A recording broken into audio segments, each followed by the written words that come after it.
আসসালামু আলাইকুম, hello everyone, কেমন আছেন সবাই? আরেকটি নতুন ব্লগে আপনাদের সবাইকে স্বাগতম জানাচ্ছি।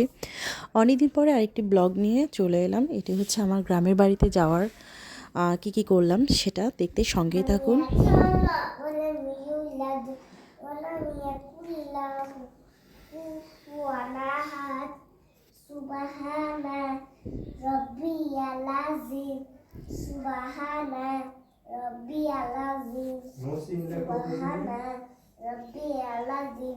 সো আমার মেয়ে নামাজ শেষ, সো ওরা রেডি হয়ে গেল। আসলে প্রতিবার যাওয়ার আগে রাতে আমি ওদেরকে একদম রেডি করে ঘুম পাড়িয়ে দিই, জাস্ট কোলে করে আজানের সময় নিয়ে আমি গাড়িতে উঠে যাই।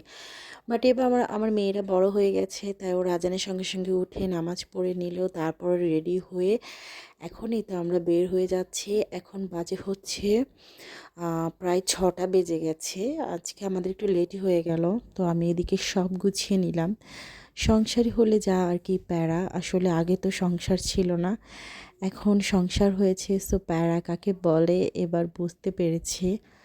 আর নিজের সংসার ছেড়ে যেতে আসলে অনেক কষ্টও হচ্ছিল, আবার একদিক দিয়ে ভালোও লাগছিল যে নানু বাড়ি যাব, নিজের বাবার বাড়ি যাব, নিজের গ্রামে যাব।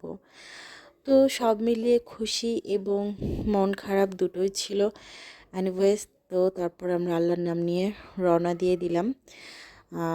এই তো আমরা যাচ্ছিলাম, তো যেতে যেতে একটু মনটা খারাপ হয়ে গেল যে আমরা আসলে নদীপথে যাই, তো ওদিক দিয়ে আমরা স্পিড বোট পার হই, কিন্তু আমি খবর পেলাম যে স্পিড বোট নাকি বন্ধ।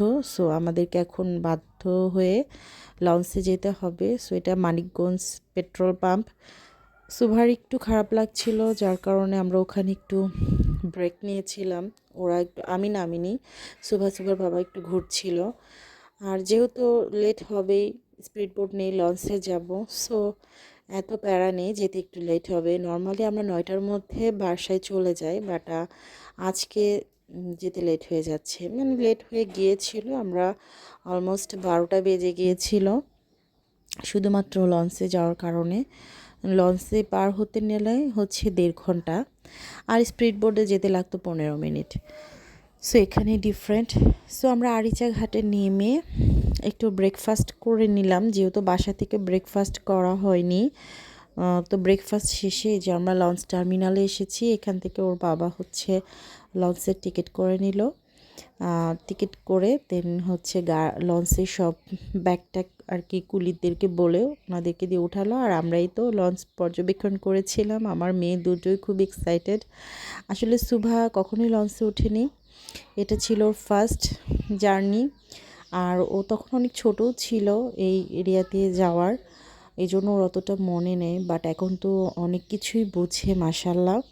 তো সব কিছুই মানে খুবই উপভোগ করছে, ওর কাছে জার্নিটা খুবই ভালো লাগছে। তো তারপরে এই তো আমরা এই লঞ্চেই উঠে পড়ব। তো লঞ্চ ছেড়ে দিয়েছে, যেহেতু 1.5 ঘন্টা সময় লাগে, তাই এখানে কেবিনের ব্যবস্থা নেই। বসার ব্যবস্থা আছে, বাট আমরা বসিনি, আমরা লঞ্চের পিছনের সাইডটাতে এসেছিলাম। তো এই তো আজকের ব্লগটি এই পর্যন্তই।